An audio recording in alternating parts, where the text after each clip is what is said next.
嗱，Hello，大家好啊！今次咧想同大家介紹一下，究竟我哋係點樣可以喺一個屋企室內環境咧玩呢個噴油啊？好多時朋友咧，你都會覺得，哎呀，冇辦法啦，噴啲模型油有色又有味，屋企人呢一定投訴都穩啦，而且對身體唔好啦，所以咧就冇得喺屋企做呢個嘅噴油啦，唯有咧就拿啲噴罐之後後樓梯咧咁做呢個後樓梯噴油試試門咧，而家有個福音啦！點解呢？因為我哋其實咧可以喺室內度噴油㗎。點解啊？因為我哋唔係用模型油咯，而係用一啲普通嘅水彩顏料啊，唔係水彩嘅，應該叫廣告彩啊。呢啲Acrylic Paint咧，水性嘅油漆咧係無色無味嘅，而且相當之價錢抵啊。究竟用一啲噴油嘅套裝咧，可唔可以做到呢？而家同大家試下啦，我就試過得嘅，而家就介紹俾你啦。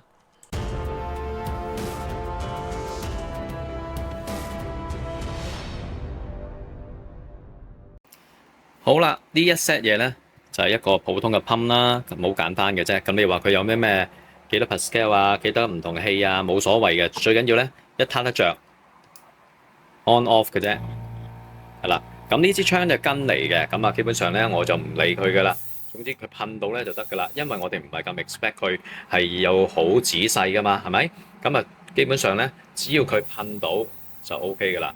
我呢就會用啲普通嘅開油水啦。所謂普通開油水呢，就係由我自己調教嘅 DIY 嗰啲呢，就係用水同埋酒精啦，仲有呢個嘅甘油三樣嘢夾埋嘅啫。咁啊詳細嘅內容呢，你可以睇翻條片嘅。咁好啦。呢個咁嘅 area 呢，就係我整出嚟嘅紙箱啦。咁基本上有一個抽氣扇啦，呢個普通嘅風扇向外抽嘅啫。嗱，因為我用呢隻油呢係冇味嘅，基本上就唔會有咩大陣味咁，所以呢喺室內噴呢係冇問題嘅。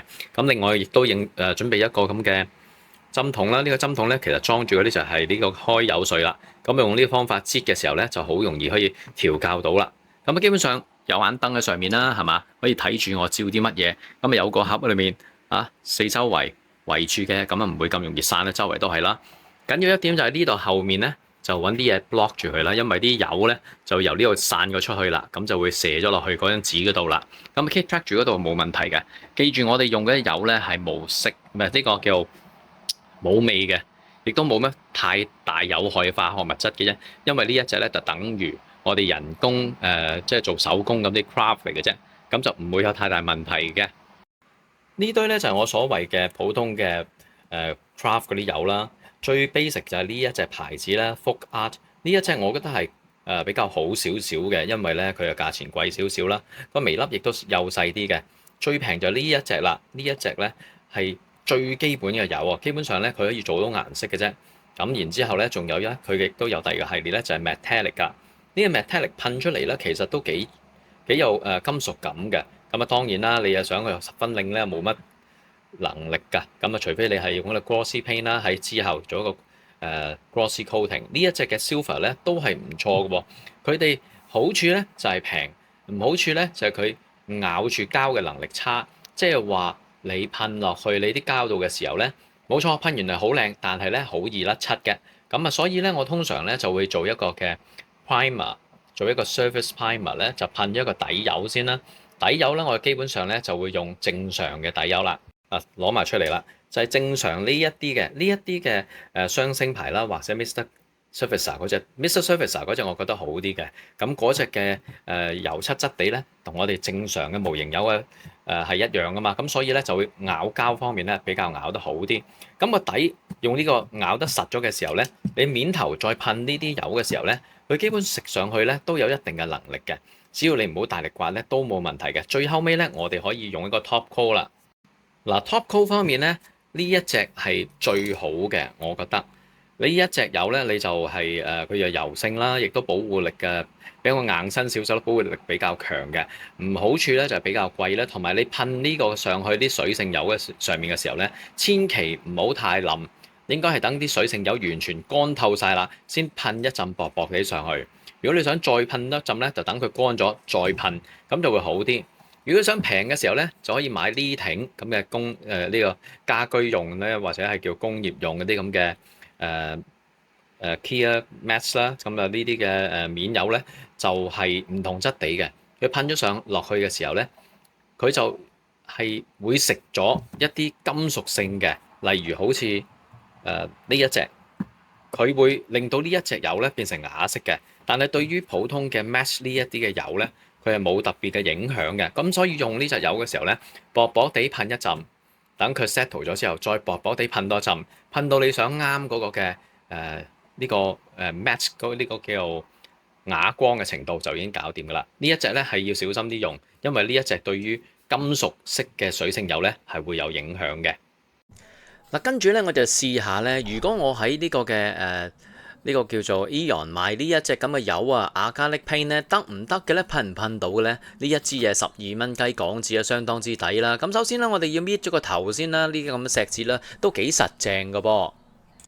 嗱，搣咗之後咧，我哋見到啦，呢啲咧同我哋普通嘅呢個美術嘅彩咧係差唔多嘅。咁我哋直接咧就倒入一支嘅噴槍度啦，我用幾滴啦。咁你記住落咗幾多滴啦，我哋就用翻相同份量嘅開油水嘅，基本上已經搞掂噶啦。咁啊，閂翻個蓋啦。如果唔係整到周圍都係咪比較大問題嘅？呢隻嘅水彩咧或者叫做顏料咧就係冇味嘅，咁所以喺屋企咧噴都冇問題嘅。最緊要咧就唔好俾到擴散周圍都係啦。滴幾滴嘅開油水之後咧，我直接攞支牙籤咧就喺裏面攪勻佢算啦。究竟滴幾多咧？真係要靠經驗嘅。通常咧就當1:1啦。然之後噴出嚟咧，睇下個效果點。因為其實每一隻顏料、每一隻嘅顏色咧都有可能有分別嘅。用模型油嘅好處就係你唔使諗咁多啦，個 standard 嘅比例嘅。但係用呢啲嘅水彩或者一啲嘅呢個美術彩咧就有咁嘅問題啦，一定要憑感覺啦。你如果噴咗落去嘅時候，覺得好似真係牛奶咁掃落去會流翻轉頭嘅咧，可能就太稀㗎啦。咁所以真係要試下噴先知嘅。好啦，我又攞呢件件嘅內部咧試下噴啦。咁啊，基本上我噴落去嘅時候咧已經發覺啦，咦噴得出喎，而且咧嗰個稀結程度咧都叫接受得到，因為噴得出嚟容易，但係佢又唔會好水啊。咁所以咧，我繼續用呢個方法咁噴啦。佢呢啲咁嘅顏料咧，好處咧就係佢比較冇味啦，亦都係比較容易乾身啲嘅。咁所以咧，我哋可以就咁用個風咧，然後吹乾佢嘅。咁啊，當然啦，你如果要俾噴槍咧，係有兩個方法，兩個 action 嘅咧，一個 action 有油，一個 action 冇油嘅時候咧，可以用佢嚟做呢個吹乾嘅工作啦。咁我繼續試下噴呢隻顏料咯。我覺得噴咗出嚟咧，嗰個微粒大細咧都可以接受嘅。當然啦，你噴出嚟唔好諗住又係光澤嘅顏色，因為通常呢啲水彩啊呢啲咁嘅油咧就噴出嚟咧比較啞色嘅。你見到咧水有光澤嘅原因咧係因為佢重濕嘅。咁如果你吹乾咗嘅時候咧，佢就會變成稍為啞色一啲嘅咯噃。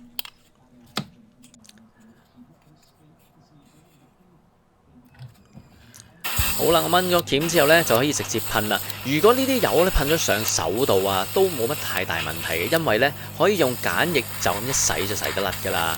你見到噴咗上嚟咧，睇上嚟好光澤、好靚嘅，但係咧呢啲啞色只不過係暫時嘅啫。跟住我就會試下用呢個風嘅方法啦，就咁吹乾佢。你見到咧，你吹乾咗嘅時候咧，佢會見到啲水嘅光面咧慢慢去消失嘅，因為咧佢乾咗嘅時候咧係啞色嘅狀態㗎嘛。用呢啲嘅模型油唔係用呢啲嘅油呢，佢嘅唔好處呢，就你真係要有耐性啦，因為呢，佢就冇模型油咁方便嘅。你見到呢，我吹落去嘅時候呢，佢都開始有啲啞色嘅狀態啦。嗰啲啞色嘅狀態即係佢已經乾透咗啦。咁亦都係可以摸落去都唔會有整到隻手有啲油咁樣樣啦。咁啊用少少嘅時間，咁就將佢噴乾佢，咁你就可以完全感受到呢一隻油同埋模型油嘅分別啦。當你見到有啲地方唔夠色嘅時候呢，亦都可以做埋 two action 啦，就係嗰個噴油嘅方式，噴多一嘢，係嘛？通常我就做會重複呢個步驟呢，做2至3次嘅，因為咧呢隻油呢，佢嘅 cover 佢嘅遮蓋程度呢就唔係咁靚嘅，咁所以呢，好多時你做2浸或者3浸嘅時候呢，你就可以完全做到模型油 cover 嘅效果啦。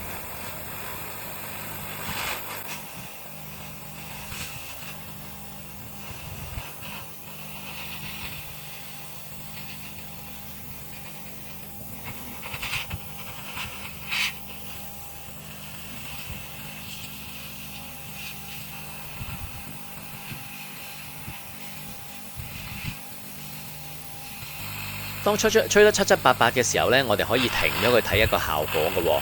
其實就咁望上去呢，真係幾靚㗎，一個好啞嘅黑色已經出現啦。咁但係呢一個嘅問題呢，就係啲油啊，其實相當容易甩㗎。當你一抹嘅時候呢，就好容易甩咗㗎啦。點解呢？就因為今次呢，我係直接噴落個膠度啊。如果呢隻油呢，可以噴落一啲嘅底漆度呢，佢就冇咁容易甩㗎。第陣時呢，你就可以去試一試啦。咁今次呢，我就嘗試俾你睇下，究竟噴咗之後，我哋如果用嘅手抹嘅時候呢，會有啲咩甩漆嘅效果。其實咁樣甩漆法呢，換轉話講呢，就係等於我哋係做呢個滲線嘅時候嘅反方向做法嘅。咁有陣時都幾得意嘅。如果想要特定嘅技巧，想有特定嘅線條呢，可以用呢個方法嘅喎。咁最後尾呢，最好就噴一層嘅 top coat，就噴一層嘅面油。咁然之後呢，就遮蓋住佢，將佢變成一個硬啲嘅表面，咁佢就唔會咁容易甩漆㗎啦。你見到我用手指輕輕一抹咧，就已經甩到㗎啦。